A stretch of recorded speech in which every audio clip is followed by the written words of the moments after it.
à tous. Merci beaucoup d'être présents ce soir avec nous pour cette seconde conférence présentée dans le cadre de l'exposition 14-18 Petit papier pour une grande guerre, dont le commissaire est ici présent, en personne de Rémi Dalisson.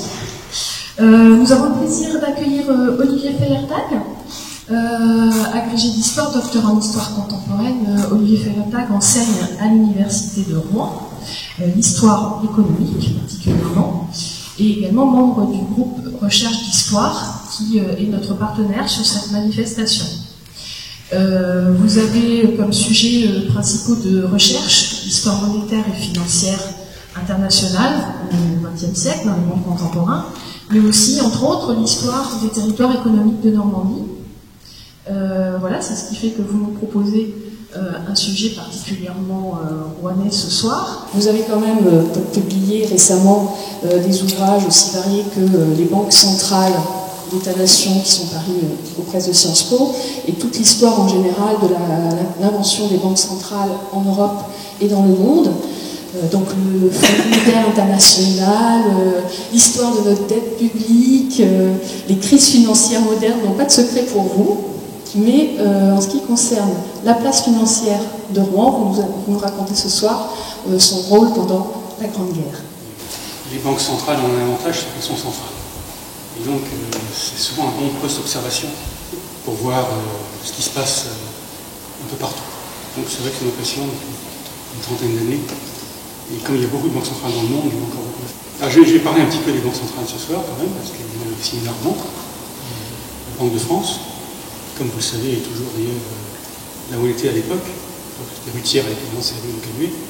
Mais en effet, c'est un des acteurs importants de cette histoire. Alors, avant de descendre à l'échelle du territoire de Rouen, je voudrais, pour introduire mon propos, au contraire essayer de monter un peu en généralité et interroger les rapports qu'entretiennent de manière un peu compliquée, conflictuelle, l'argent d'un côté et la guerre de l'autre. On a souvent en tête l'idée que pour faire la guerre, il faut de l'argent, on dit c'est le nerf de la guerre. Et la Première Guerre mondiale, de ce point de vue, confirme l'impression de cette guerre qu'on appelle bien vite, dès les années 30, une guerre totale. Clémenceau en 17 dit une guerre intégrale. Quand il se présente devant l'Assemblée, la Chambre des députés, pour être investi au Tigre, il le dit, c'est un discours célèbre, le 20 novembre 17, je me présente devant vous dans l'esprit d'une guerre intégrale. Alors, il y a cette tirade extraordinaire, il dit, sur le front militaire, je fais la guerre. Sur le front social, je fais la guerre. Sur le troisième front financier, je fais la guerre. Et il termine en disant que toute zone soit de guerre. Donc c'est intéressant parce que c'est vrai que, comme cette affiche, comme tant d'autres le montrent, la Première Guerre mondiale sent le moment où justement on va contrôler un peu ce monstre monétaire qui échappe à la société. On va le politiser. Et là c'est frappant d'ailleurs cette affiche, vous voyez comme moi, on a en effet la pièce de 20 francs, la pièce d'or que nos paysans locaux tous dans les cibeuses, c'est un mythe. Il y a beaucoup de pièces de 20 francs, des pièces d'or cachées dans les cibeuses sous les toits. Mais ce qui est intéressant ici, c'est que cette pièce d'or qui représente l'état noir, ça veut dire une époque où ça marchait tout seul, la monnaie, ben là, la guerre va un peu la contraindre à devenir un outil, une arme. Vous voyez que le coq, vous le voyez ici, menace le Boche. C'est une belle entrée dans cette utilisation de l'argent comme un instrument pour faire la guerre. Alors ce qui est intéressant, parce que encore un instant, c'est pas que la France. Vous voyez ici, si on passe de l'autre côté du front militaire, vous avez une affiche allemande de la Letzte Hieb, c'est le dernier coup d'épée, le dernier coup. On est en janvier 18, lors de la contre-offensive de Dundorf, et le 8e emprunt de guerre est d'ailleurs un échec. Les Allemands, malgré la contre-offensive, vont être plus réticents que le gouvernement à l'alimenter. Donc en France, en Allemagne, c'est l'arme financière.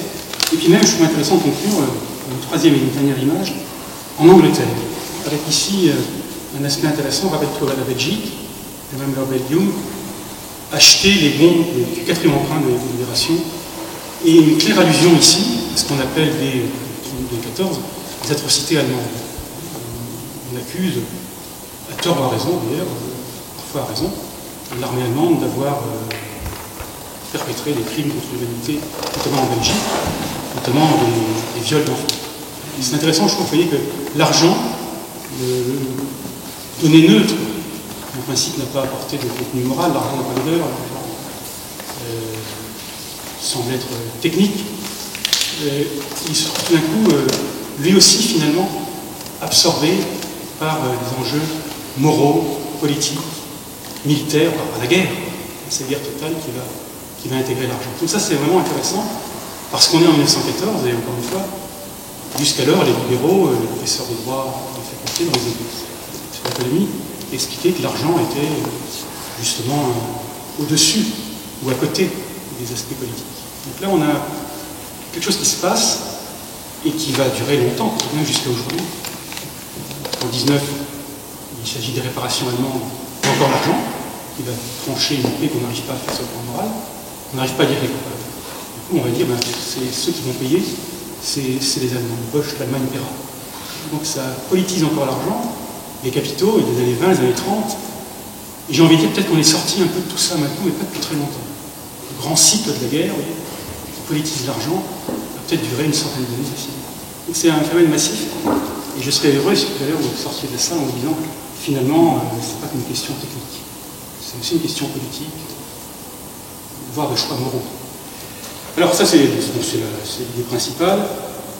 Souvent un graphique, alors ne pas, il n'y aura pas 36, il y en a moins 1 quand même. Parce que souvent un graphique, ça nous permet d'économiser un long discours. Ici, une seule idée, vous voyez, ça représente ces bâtonnets, ce qui est aujourd'hui terrorise plus ou moins nos hommes et nos femmes politiques. Ça représente le poids de la dette publique, c'est-à-dire de l'argent que l'État emprunte aux gens, emprunte de l'argent à un moment donné, d'intérêt. Et ici, vous voyez, c'est un calcul qu'on fait maintenant de manière usuelle. Vous avez donc année par année, de 1913 à la fin de la guerre ici en 1919, et puis même au-delà, parce que la dette publique, on l'a pour longtemps, c'est une prison de longue durée, jusqu'en 1935 ici. Donc on a vraiment une représentation de son intensité, puisque le chiffre, là c'est un pourcentage, on rapporte le chiffre de la dette publique à tout ce qu'un pays, la France en l'occurrence, est capable de produire comme richesse en un an. Et là par exemple, quand on a une dette publique, c'est le cas, vous voyez, qui atteint les 100% dès 1914, ça veut dire que si on voulait rembourser toute la dette publique, il faudrait s'arrêter de consommer pendant un an, et en même temps travailler et produire pour un an de richesse. Donc ça montre bien, vous voyez, une espèce de ce qu'on appelle aujourd'hui la soutenabilité de la dette. Est-ce qu'on peut se permettre d'emprunter, quand on est l'État français, autant d'argent? La réponse, c'est là que je veux en venir, c'est oui. Parce que vous voyez, on est allé très loin dans la prise de risque. En 1919, à la sortie de la guerre, on est à 170%. Je crois qu'aujourd'hui, en 2018, on est à 100%. Donc il faudrait travailler 2 ans pour rembourser tout cet argent qui a été emprunté, 170%, sans se serrer la ceinture, en n'ayant plus du tout de consommation. Donc c'est dire l'importance de la cohésion sociale. On peut avoir une dette élevée, à condition qu'on soit tous d'accord sur ce qu'on en fait, sur comment on rembourse. Et effectivement, à la fin de la Première Guerre mondiale, la France a une dette publique très élevée, qu'elle assume, et en même temps elle gagne la guerre. Alors, je me suis dit, comme beaucoup de gens, est-ce que c'est pas pour ça que la France a gagné la guerre et que l'Allemagne l'a perdu? Est-ce que c'est pas parce qu'elle a su maintenir une cohésion sociale, culturelle, militaire, entre ces différents fronts, que sa dette souveraine résume en quelque sorte, exprime? Donc il y avait une piste de recherche. Est-ce que finalement, c'est pas dans le rapport à l'argent, à la façon dont on le donne à l'État, dont on est rémunéré en échange, que la France a réussi à gérer mieux que l'Empire allemand, mieux que l'Empire austro-hongrois, ses finances publiques et donc sa victoire. Ici, la dette, l'argent, avait été finalement la cause de la victoire française, autant, sinon plus, que le tirage de l'Océan. C'est un aspect un peu différent, un peu inhabituel sur la guerre. Alors, pour répondre à ces vastes questions, je voudrais me concentrer dans le temps que je vais avoir, ça va être très long même, sur trois aspects de la question. Le premier aspect, on va commencer par là, c'est l'incroyable succès des emprunts nationaux en Normandie. Ça marche très bien. Lorsque l'État, dès 1915, émet un emprunt, c'est-à-dire propose un morceau de papier qui symbolise l'obol des gens, 100 francs, 200 francs, il vend ces morceaux de papier, l'État français doit 100 francs à terme contre un rendement de 4-5% à ceux qui lui prêtent de l'argent. Bien, ce type de proposition rencontre un écho très favorable. En Normandie, notamment en Seine-Inférieure, en Seine-Maritime, à Rouen, au Havre, à Dieppe, à Fécamp, les gens se précipitent pour donner leur argent, comme d'autres donnent leur sang. Donner leur argent liquide, soit des billets, soit de l'or surtout. Ça, on peut le montrer. J'ai des chiffres ici sans vous en regarder trop longtemps. Prenez par exemple le premier emprunt en 1915. Le succès est phénoménal. Cet emprunt, parce qu'en 1915, il y a l'affaire des Dardanelles qui ne tourne pas très bien. L'Orient est miné plus par la peste que par les fêtes militaires, mais l'opinion, notamment dans les pays du n'est pas très favorable. Et pourtant, vous voyez, j'ai ici un tableau. Lors de la campagne du 1er juillet au 4 septembre 1915, c'est 18 millions de francs or qui sont collectés sous forme de pièces, sous forme de lingots. Les campagnes, comme l'écrit le directeur de la Banque de France, Coleman, rendent leur or. Alors c'est intéressant en détail d'ailleurs, sur ces 18 millions, la ville la plus riche en or, c'est Rouen. C'est pas la Mycène de mer, c'est Rouen, qui réussit à renouveler 8,5 millions d'argent or, de métal précieux, suivi de près par le Havre, 5,924 millions, mais des petites villes, hein, comme Dieppe et Elbeuf, ne sont pas en reste. Massivement, les Normands donnent leur or. Alors en 15, puis ça recommence en 16. En 17, même, c'est fascinant, l'effort de versement est tel que la région de Seine-Inférieure passe devant la Gironde. Parce que les autres pôles, c'est le Rhône, c'est Lyon, Bordeaux, et Rouen vient en 3e place.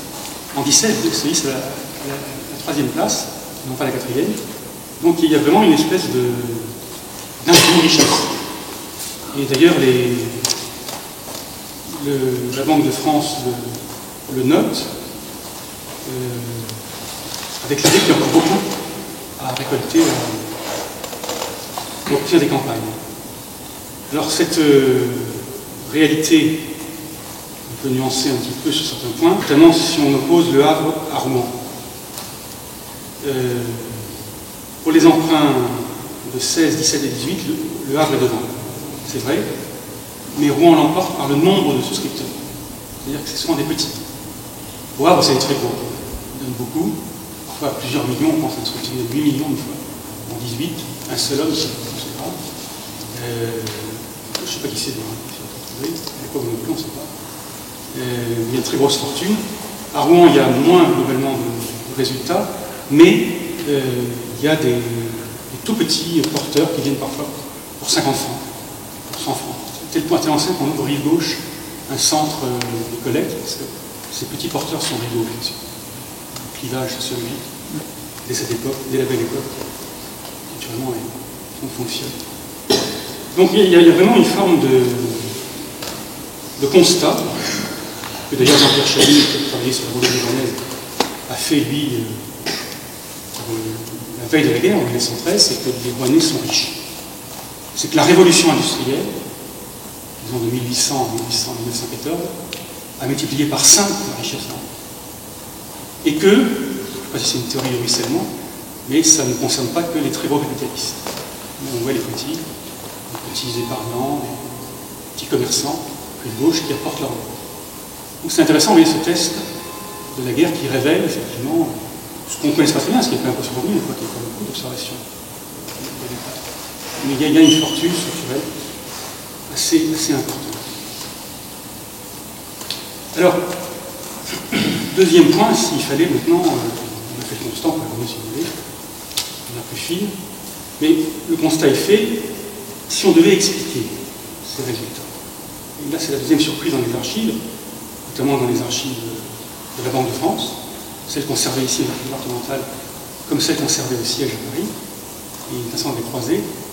Elle démontre tout de suite ce à quoi on s'attendait d'ailleurs, ce qu'on savait plus ou moins, c'est-à-dire l'extraordinaire effort à l'époque de propagande pour amener les gens à donner leur rapport. C'est pas évident, c'est des scieuses, on s'embauche parfois, mais c'est le travail de toute une vie, parfois de plusieurs générations. Et là, dans ce contexte de la guerre, les gens déterrent la lessiveuse, retournent les matelas et les portent en ville. C'est jamais vu. Pendant la Seconde Guerre mondiale, on a plutôt tendance à enfoncer plus profondément son œuvre. Et là, dans la première, on la porte. Alors pourquoi? Il y a eu un travail de propagande, c'est vrai, particulièrement actif. Cette affiche le montre d'ailleurs ici, c'est intéressant. C'est la normandisation de la propagande, son adaptation à la réalité locale. On est ici normande, je pense, tel que dans le fantasme. C'est Marianne Normand, en quelque sorte. Et elle propose ici donc de souscrire à l'emprunt de Libération, en 1918, du 4%. C'est un peu moins qu'en 17, on était à 4,5-5%, et 17 c'est l'année terrible. Et il fallait avoir quand même la foi américaine bien chevillée au peur pour apporter son œuvre en 17. Donc la révolution russe éclatait, que nos fils, les fiancés, les maris sont mutinés, en grande partie, professionnellement en ligne, on était à 4,5%. Donc là ça va un peu mieux, et ça émane, on voit ici, d'un département de Seine-Intérieure, du comité de l'emprunt. Dans chaque département, ça va un peu dans tout département, en tout cas en Seine-Inférieure, il n'y en a pas dans l'heure, il y a un comité de l'emprunt qui va réunir toutes les notabilités républicaines. Alors on y trouve, sans surprise, les instituteurs, institutrices, les hommes et les femmes, on y trouve, les directeurs des banques, mais on y trouve aussi des hommes d'église, des curés. C'est intéressant de montrer que dans cette mobilisation financière, comme on dit à l'époque, l'Église est mobilisée. Et c'est intéressant parce qu'on sait très bien que l'Église a été longue à se rallier à la Gueuse. Mais là, effectivement, durant la guerre, le ralliement de l'Église est très net. Je voudrais juste citer un document d'archives qui concerne l'archevêque de Rouen, les fusées, et qui dit une chose extrêmement importante en chair, voilà, dans l'effort de mobilisation, qui explique que non seulement c'est un devoir du catholique, du croyant, de souscrire, mais aussi un devoir du citoyen républicain. Donc on peut dire d'une certaine manière que pendant la guerre, le ralliement a lieu. La République cesse d'être la gueuse pour devenir le cadre légal, normal de la vie en société. C'est intéressant. Donc, il y a des hommes d'église. On y trouve aussi des personnages intéressants dans ce comité de l'emprunt. Ce sont des à l'époque, les banquiers, ce n'est pas un métier qui est légalement défini. N'importe qui peut être banquier. Donc n'importe qui a un peu d'argent, un marchand de bois, un tenancier de café, peut prêter de l'argent. Et ces gens-là, qui sont très nombreux dans les campagnes, vont jouer un rôle important dans la mobilisation financière. Parce qu'ils savent où est l'argent et ils vont relayer l'action de l'État, l'État central, dans chaque partie du territoire. On a l'exemple, par exemple, de la banque Béranger à Elbeuf, qui fait un travail formidable, comme tel. On a l'exemple à Lyon-Saforêt du banquier Milliard, bien nommé, qui va être très actif pour drainer l'argent. Et ça, c'est un autre point important. Donc, propagande, c'est vrai, par l'affiche, par les réunions publiques, par les tournées des directeurs de la Banque de France qui s'achètent une voiture pour l'occasion, quand on voulait acheter une voiture de fonction, une Renault, pour aller à Duclair. Ils tournent dans la région gratis pour trouver l'argent, pour faire sortir, convaincre les gens. Et puis, ce réseau de tout petits capitalistes, c'est pas Rothschild, c'est banquier Milliard, Lyon-Saforêt, c'est une toute petite affaire, mais qui sont en quelque sorte intégrés à ce réseau bancaire et financier qui est parfaitement en place en 1914. Et ça, c'est important parce que on a longtemps cru que la République, enfin moins maintenant, parce qu'on travaille de l'émission, mais on a longtemps cru quand même que c'était quelque chose d'assez centralisé, jacobin, tous décidés à Paris, et que finalement, les campagnes, on dit les territoires aujourd'hui, la France d'en bas, elle suivait bon gré, mal gré. On l'a dit pour l'école, par exemple, avec l'exemple célèbre du coup de règle sur les doigts des petits Alsaciens ou des petits Bretons qui parlaient des dialectes. On sait que ce n'est pas passé comme ça vraiment, vraiment pour l'école. On a montré que dans le cadre de l'école républicaine, il y a eu une sorte d'adaptation de la petite patrie à la grande patrie. Et que plus que l'élimination du dialecte, il y avait une forme de bilinguisme. Les instituts, par exemple, les instituteurs, ils étaient souvent du cru, parce qu'ils devaient comprendre le dialecte, ils devaient parler pour l'apprendre aux enfants. On avait une vision peut-être plus complexe et plus dynamique. Mais je dirais que pour l'argent, c'est pareil. C'est pas tellement seulement, vous voyez, l'argent qui vient d'en haut, décidé à la Banque de France, dans les ministères. C'est relié aussi par l'argent qui est drainé en bas, au jour le jour, par ces instituteurs, par ces curés, qui se mobilisent. D'ailleurs, c'est tellement vrai que la Banque de France leur crée un statut, vers 1902, et les appelle ses correspondants écarts. C'est un nom un peu technique, écart. Et j'ai découvert comme ça qu'en Seine-et-Marne, il y a 1400 correspondants écarts, qui sont en fait les correspondants de la succursale de la Banque de France, et qui la tiennent informée, et qui surtout effectuent les transactions. Et donc la France devient bancable. C'est un mot anglais, bankable. Et cette France bancable qui va affronter la guerre. Et le problème de son financement. Donc c'est peut-être pas un hasard si finalement la France a gagné la guerre. Pour reprendre le mot du chef de la Banque de France, le gouverneur qui s'appelle Palin, à l'époque. Palin, c'était le directeur des douanes, notamment, dans la Banque centrale, qui dit en 1909, c'est bon, ça y est, la Banque de France est devenue la Banque de la France. Et bien, on ne peut pas en dire autant de la Banque centrale allemande. Si on va voir un peu ce qui se passe de l'autre côté, de nos amis outre-Rhin, la Banque centrale, qu'on appelle la Reichsbank, la Banque d'Empire, c'est quelque chose de beaucoup plus militaire, plus prussien. Elle s'impose de manière contrainte, forcée. Par exemple, en Allemagne, comment se passe la propagande? C'est bien simple, si on vous explique où vous allez porter votre or, vous allez en prison. Garder de l'or chez soi sans le déclarer, c'est minimum 2 ans de forteresse. Donc ça motive, bien sûr, de porter son or. Rien de tel en France. C'est pas un délit, mais ce serait bien quand même, oui, mon cousin, mon ami, mon frère, que vous apportiez votre or parce que c'est rationnel, c'est républicain. Ça fait une différence quand même assez considérable. Donc il y a vraiment, je crois, cet aspect-là, que ces affiches traduisent. On trouve dans les archives aussi beaucoup de, voilà, par exemple ici, de certificats. On dirait presque un bon point. On donne comme à l'école, justement, de la République. Là, c'est un certificat qui, vous voyez, versement d'or pour la défense nationale.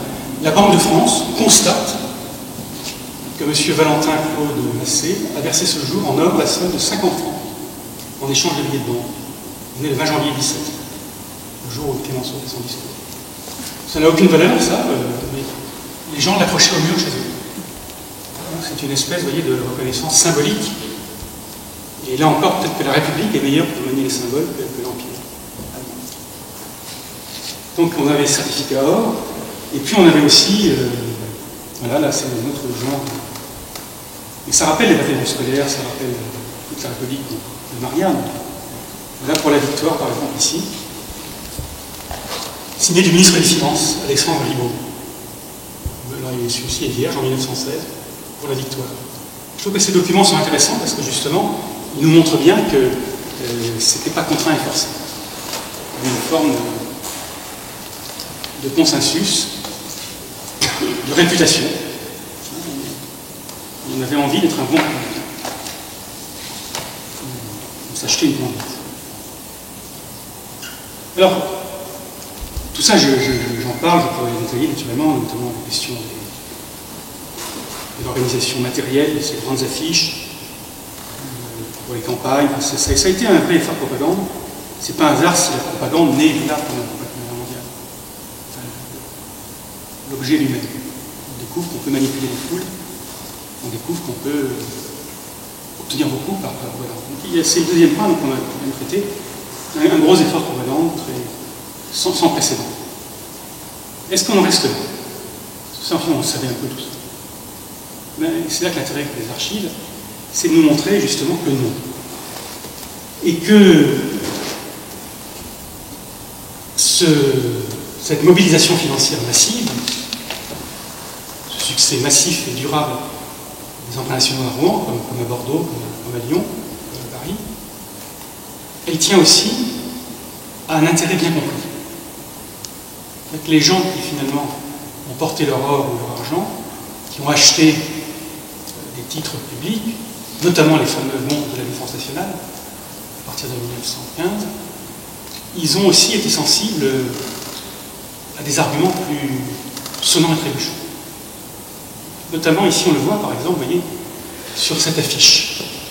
C'est un peu le blanc rouge, c'est vrai. Il y a deux éléments qu'on peut noter.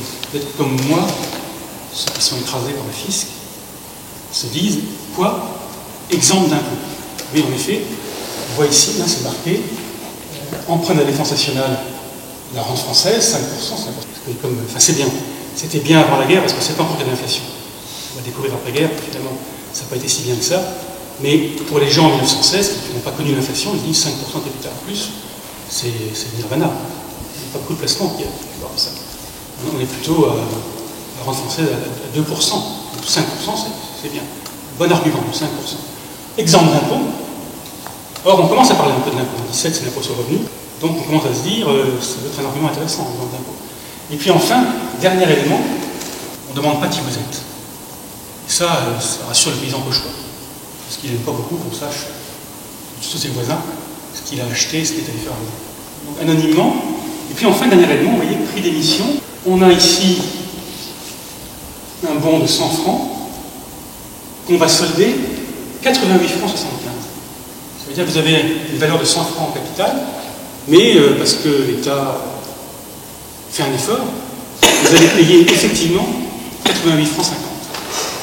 Et cet effort-là, c'est ce qu'on appelle la différence par rapport au pair. Le pair, c'est 100 francs. Les 100 francs, 100 francs. C'est jamais le cas. Il y a toujours une espèce de solde, des cotes pour faciliter l'achat.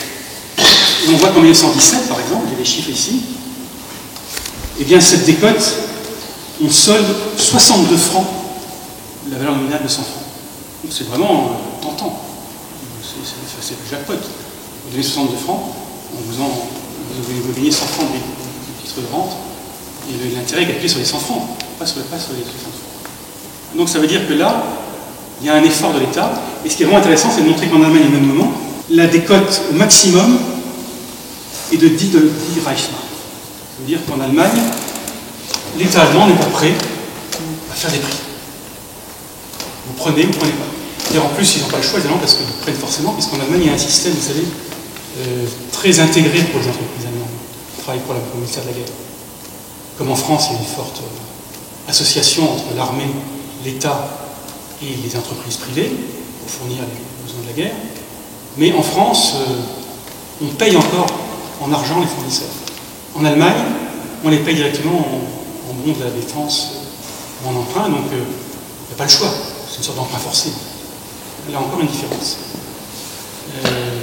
Donc je parle de ces différents éléments parce que du coup, c'est l'idée quand même, c'est intéressant je peux le souligner, que le consensus à la République, bien sûr c'est la défense du droit, c'est la République, c'est le progrès social, mais c'est aussi une bonne affaire. Et ça c'est intéressant je trouve parce que c'est pas une idée totalement isolée.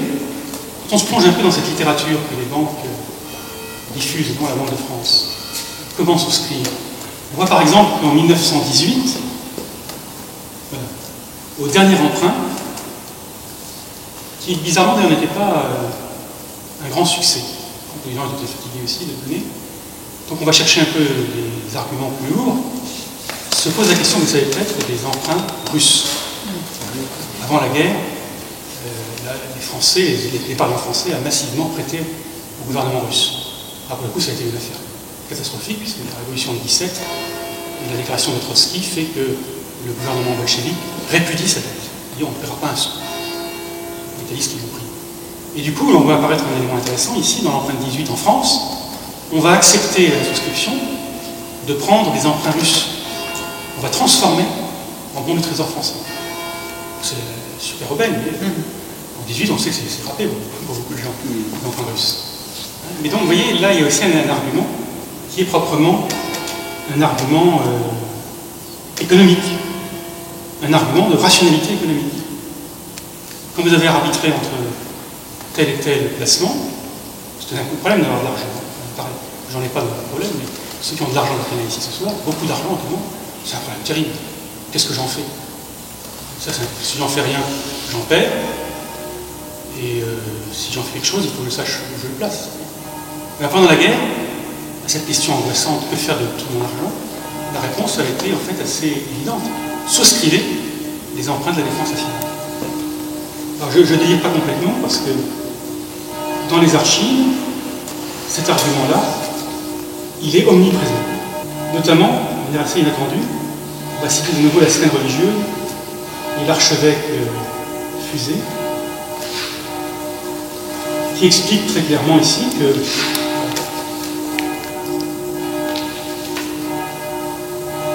pourquoi l'emprunt 4% est-il un succès?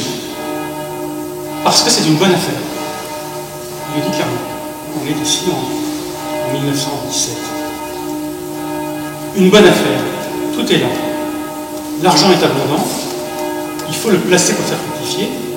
Et quel meilleur placement que du 4% nominal, donnant pour une période minimale de 25 ans 5,83% d'intérêt minimum. Presque du 6%.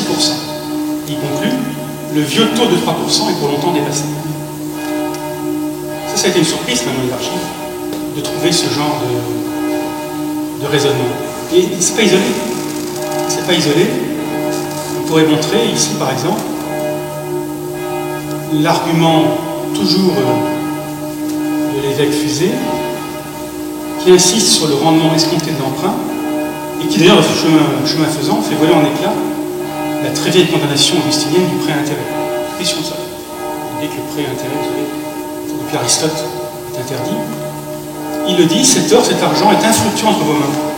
Réveillez-les, mobilisez-les en bons de la défense nationale, en titre de la rente française. Une occasion s'offre à vous prochainement. L'État émet un nouvel emprunt. Le prix d'émission, le taux d'intérêt en font un excellent placement. Tous les Français qui ont des esprits se placent à en placer, les souscrivent, c'est leur avantage. Donc noir sur blanc, vous voyez, c'est l'intérêt des archives, on cherche et parfois on trouve. On voit ici que d'autres motivations, que patriotiques, que morales, que politiques, sont en jeu. Il y a un véritable arbitrage qui est fait entre les placements possibles. Et là, c'est pour finir une dernière citation de la Banque de France, d'Henri Colmont, qui est un directeur qui est resté presque 10 ans ici, ce qui ne se fait plus même. On estime que quand il reste 10 ans, il connaît trop bien la place. Il n'arrive plus à faire son magistère de place. Et à l'époque, 10 ans, c'est normal, de 1909 à 1919, il connaît tout le monde. Il sait ce que chacun dépense, il connaît l'état des fortunes, devant des femmes. Il dit, c'est le vecteur discret de la richesse. Et donc il sait où frapper pour obtenir de l'argent. Et il le dit très bien, il explique au siège, à Paris, le secret du succès des bons de la défense nationale, c'est qu'on attendait depuis longtemps cet instrument financier, ce placement financier. À la fois parfaitement sûr, parce que l'État le garantit, parfaitement liquide, comme on dit, c'est-à-dire qu'on peut en faire de l'argent liquide le jour au lendemain, parce que c'est des petites coupures souvent, et les gens ont confiance. Et on voit dans les archives, par exemple, Colmont qui dit, en 1916, oui, actuellement nos chefs, nos patrons, on les connaît, hein, dans la filature, dans la filature, en chimie aussi, attendent avant de souscrire des bons, parce que peut-être qu'ils vont acheter des machines américaines en 1916. Et c'est pas sûr encore, donc on va attendre qu'ils fassent leur arbitrage entre l'investissement en machines américaines ou le placement en bons de la défense. Mais de toute façon, comme dit-il, s'ils achètent des bons, ils sont assurés de recevoir leur argent quand ils veulent pour leur machine. On a vraiment ici un placement qu'on cherchait depuis longtemps sur le marché financier français, qui n'existait pas. On avait de la rente très ancienne, des bons de trésor, plutôt pour les gros capitalistes. Il manquait le petit placement liquide pour la trésorerie des fins de mois. Et c'est tellement vrai que cet outil financier manquait qu'à la fin de la guerre, les forces économiques, les chambres de commerce vont dire non, ne le retirez pas, on va le garder. On en a besoin cet outil. Et le maximum de circulation des bons de la Banque nationale, c'est 1925-26, bien après la guerre. Ce qui montre bien que d'autres logiques se changent. Alors on pourrait détailler, mais je vais quand même essayer d'aller à l'essentiel, c'est-à-dire donner quand même trois éléments de conclusion. Des conclusions qui sont, vous voyez, qui partent de romans, qui partent du Pays de Caux, on en a parlé, qui viennent de la France d'en bas, mais qui remontent à l'échelle de ce qu'on appelle la macro-histoire, ce qu'on peut apprendre de cette petite histoire locale pour la grande. Première conclusion, on ne prête qu'aux riches, on dit, mais surtout il n'y a que les riches qui prêtent. C'est-à-dire que si Rouen, Le Havre, la Seine-Inférieure, la Seine-Maritime, figurent parmi les plus gros souscripteurs d'emprunts nationaux, c'est pas par patriotisme particulier des Normands. Même si on joue un peu là-dessus en disant les Bretons en donnant temps, on va faire mieux. Mais non, c'est parce que la richesse est incroyable à la veille de la guerre. On a la Manchester française, les Rouen, qui accumule depuis plusieurs générations beaucoup d'argent. Au prix d'ailleurs d'une inégalité forte. On parle de gauche ou de droite. Le prolétariat de Rouen, vous savez bien, est un prolétariat écrasé et qui se révolte souvent. Mais c'est l'aspect de face de la même monnaie. Extrême pauvreté, extrême richesse. Des écarts très grands, on l'a montré. Première conclusion. Deuxième conclusion, le succès des emprunts nationaux en Normandie, en Haute-Normandie, parce qu'en bas ça résulte quand même d'une réussite de la République, d'une implantation républicaine. On peut dire que ça y est, à peine un quart de siècle après la République aux Républicains, en 1880, très vite, la républicanisation de l'économie, des têtes, est un fait accompli. Et de ce point de vue, le réseau bancaire, la bancarisation de la Normandie et de toute la France est un extraordinaire moyen pour articuler les territoires, la France d'en bas et la France d'en haut. La force de la République, ou celle-là en tout cas, c'est sans doute d'avoir réussi à maintenir cette cohésion des petites patries à la grande patrie, du Pays de Caux, du Pays de Bray, à la France, à l'amour pour Marianne. Ça, c'est vrai que ça confirme quand même des idées-là. Donc on se connaissait, bien démontré depuis 100 ans, mais c'est pas faux, c'est pas un mythe.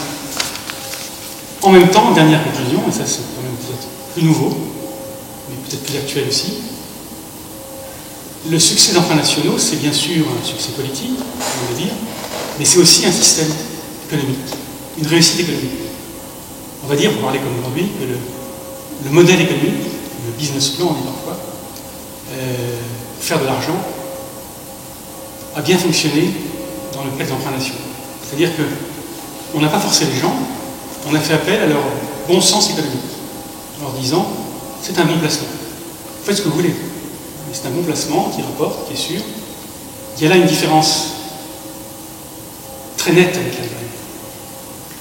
Et je dirais que très nette, si on prend un peu de champ, à l'échelle de l'entente, Grande-Bretagne, États-Unis, France, c'est le même modèle. C'est-à-dire un modèle, on va dire, fondé sur le libéralisme. Faites ce que vous voulez, on n'est pas en prison si vous ne souscrivez pas. Mais fondé aussi sur la rationalité économique. L'idée que le mot economicus, il fait de son mieux l'arbitrage entre les machines américaines tout de suite ou les bons de la défense nationale. Et ça, on en fait confiance.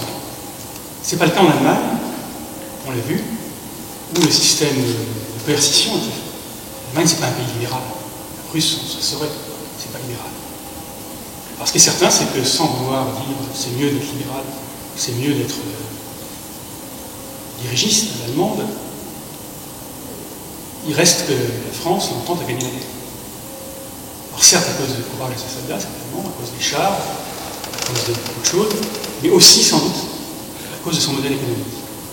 Et je trouve que cette face de Marianne, la Normande qui prend ses sous, bon, c'est aussi une leçon pour aujourd'hui. On s'interroge sur la République et sur son lien avec les forces économiques. Et si la République, dernier mot c'est promis, c'était ce régime qui avait réussi en quelque sorte à s'interposer entre les gens et l'économie pour en en faire une articulation, pour en faire une chose maîtrisable. Un régime qui aurait à la fois un modèle politique et un modèle économique. Voilà, ça peut peut-être choquer ou susciter des réactions. Vous pouvez en parler très volontiers. Merci à tous.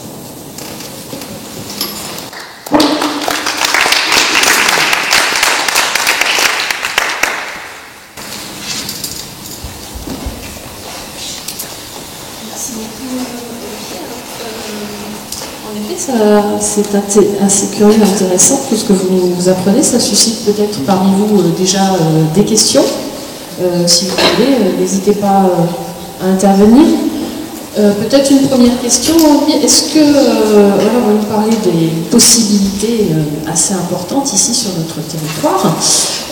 Dans notre exposition, on montre cependant qu'il y a, à partir d'un certain moment durant la guerre, une raréfaction des liquidités et la nécessité de créer une monnaie de substitution qui s'appelle justement monnaie de nécessité. Alors ça peut être des billets que sont autorisés à imprimer les chambres de commerce, celle de Rouen en particulier, fait de très belles choses, et puis des monnaies aussi, parfois même frappées par des entreprises ou des institutions de commerce. Donc, quelle est la relation entre tout cet or qu'on arrive à récolter et celui qui ne circule plus en numéraire? C'est-à-dire qu'en fait, la guerre va être un monstre assoiffé de liquidité. C'est-à-dire qu'on l'a mesuré après-guerre, la monnaie en circulation va exploser 5 fois, 6 fois plus entre le début et la fin de la guerre. Et ça ne suffit pas. Ça ne suffit pas, donc c'est pour ça que notamment les chambres de commerce vont prendre, pas seulement à Rouen, en toute la France, vont avoir le droit d'émettre une monnaie de nécessité, et souvent sur des toutes petites coupures. Parce que c'est ça qui manque, en fait. Les gros libellés, quand on commence à parler en milliers de francs, alors qu'un cheval, c'est 500 francs. Ça va pas limite quand même. La richesse, 500 francs, ça commence à être beaucoup. Un billet de 500, c'est rare. Quand vous savez, dans Les Misérables de Hugo, quand Jean Valjean sort de son bas un billet de 500 francs, et la concierge qui l'observe par la serrure, elle est effrayée de le billet. Parce qu'on n'est pas habitué à avoir des billets aussi. Donc je dirais au niveau des grosses transactions, il n'y a pas de souci. En revanche, c'est vrai que les petites transactions, notamment parce que la vie devient chère, il y a l'inflation de guerre, vont se faire assez rares. Et donc il y a ces monnaies nécessitées, mais il faut dire qu'ils n'ont jamais vraiment pris la place du vrai argent. Ça reste quand même une monnaie de singe dans tous les pays où on l'a. Mais c'est intéressant dans les problématiques parce que c'est la première fois que l'État se dessaisit un tout petit peu de son droit de battre monnaie, de droit à la guerre. Merci. Oui, je voudrais poser une question sur les emprunts russes, parce que j'avais toujours entendu dire les gens qui avaient souscrit des emprunts russes, ils avaient fait une perte totale. Alors là, vous venez de nous expliquer qu'en 1918, les gens pouvaient justement donner leur emprunt russe. Alors est-ce qu'il y a beaucoup de gens qui ont donné les emprunts russes là? Oui, parce qu'en 1918, donc, les gens savaient qu'ils n'auraient pas été remboursés. Ah oui, c'était un rush, vite sur le débarrasser. Ils n'ont pas recommencé en 19 ans. C'était une petite fenêtre d'opportunité, il fallait vite changer. C'est assez intéressant parce que c'est, comment dire, en 18 c'est encore la guerre, et la France finance par ailleurs beaucoup les Russes blancs, qui vont tenter de lutter contre les bolcheviks. Et je dirais même que, ça je l'ai montré dans notre papier, l'argent donné par la France aux Russes blancs est bien plus important que ce qu'on a donné aux bolcheviks jusqu'en 17. C'est 3-4 fois plus important. Le financement direct. Donc là, il y a un élément, vous vous souvenez à juste titre, assez intéressant. Il faudrait arriver à savoir quelle est la part dans les souscriptions de 1918 de bons russes. Là aussi, ça limite un peu l'aspect patriotique. Vous parliez d'un des avantages de la publicité de ces emprunts, c'était qu'on pouvait donner discrètement ou pas, parce que éventuellement, nous, on a, comme les documents que vous avez présentés, Par exemple, le témoignage de la famille Maupassant qui lègue dans ses papiers manuscrits à la bibliothèque chaque année le renouvellement qu'elle a fait de ses dons financiers justement à l'appel de ses emprunts nationaux. Donc quelle est l'incidence ici sur notre territoire des réseaux de sociabilité au-delà de la propagande nationale et affichée? Quelle est l'importance des systèmes de réseau ici? C'est vraiment intéressant. Parce qu'en effet, de parler de système de réseau, c'est éclairant. On a parlé du réseau de la Banque de France, c'en est un parmi d'autres. Le réseau catholique joue un rôle, on l'a vu, on a parlé ici. On pourrait montrer le réseau également des notaires. On appelle aussi parfois les escompteurs de village. Les huissiers, agents d'assurance. Le réseau des notabilités, des coqs de village, qui massivement sont ralliés à la République parce qu'ils en tirent avantage. La Banque de France rémunère ses correspondants de carte. Et donc il y a là un réseau de la France en bas qui explique en grande partie cette mobilisation. Je cherche il y a d'autres réseaux. Il y a l'école, on en a parlé. On apprend aux enfants à convaincre leurs parents de souscrire. C'est quand même brûle. On n'est pas loin de splendeur et misère du Troisième Reich. Il faut que les enfants dénoncent les parents. C'est pas balance ton mère, c'est balance ton père qui ne donne pas d'argent. C'est ça un peu la réalité. Je vois ici, par exemple, un plan de diffusion du prospectus à bande tricolore. On a les chiffres du prospectus. Il est tiré à 3000 exemplaires à Armand, 1500 à Havre, 1000 à Fécamp, 1000 à Évreux, 600 à Dieppe. Et il est diffusé par toute une série de canaux, marchands de journaux, débitants de tabac, écoles, lycées, pharmaciens, certains cafés, brasseries et restaurants, guéris, salons de coiffure, les grandes usines, les salles d'attente des gares de chemin de fer, les tramways. On voit dessiner toute une sociologie de la France de la belle époque. Et je pense que cette belle époque, c'est aussi cette belle époque des réseaux, de la fidélité à partir de la guerre, justement. Et là, on est vraiment à l'apogée de cette république, comme vous le dites très bien, se fonde sur un système de réseau. C'est assez intéressant.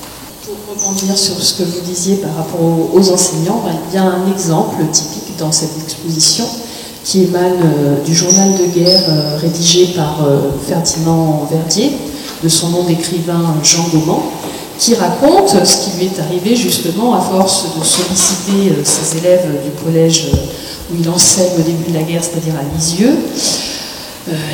Il a des retours de sa hiérarchie parce que les parents se plaignent qu'ils sont trop souvent sollicités pour contribuer aux collectes, à l'effort de guerre, etc. Et ça lui pose un certain problème dans sa carrière. C'est un exemple parmi d'autres qu'on peut aussi exploiter dans l'exposition. D'autres questions peut-être? Alors si vous le désirez, on va arrêter à ce moment. Moi, ce que je vous invite à faire, c'est à continuer à suivre ce cycle qui se continuera le 7 novembre avec une communication de M. Pascal Dupuis autour des caricatures et du graphisme de guerre, de son évolution par rapport à la modernité engendrée dans ce domaine sur la Grande Guerre. Et puis je vous invite à prendre aussi le programme des suivantes qui interviendront jusqu'à la fin de l'exposition le 5 janvier. On doit encore recevoir M. Daniel Brun qui nous parlera du baptême des noms des rues pendant la Grande Guerre à Rouen. Ça aussi c'est un sujet assez vaste parce que de nombreuses rues ont été dénominées suite à cet événement. Et puis la dernière, ce sera une conférence de Nicolas Offenstadt qui, en tant que membre du comité scientifique de la mission centenaire, débat beaucoup en ce moment autour des conséquences de la Grande Guerre après 1918 en Europe, et on parlera du cas de l'Allemagne. Voilà, je vous remercie de votre présence et puis à bientôt si vous voulez pour une prochaine conférence.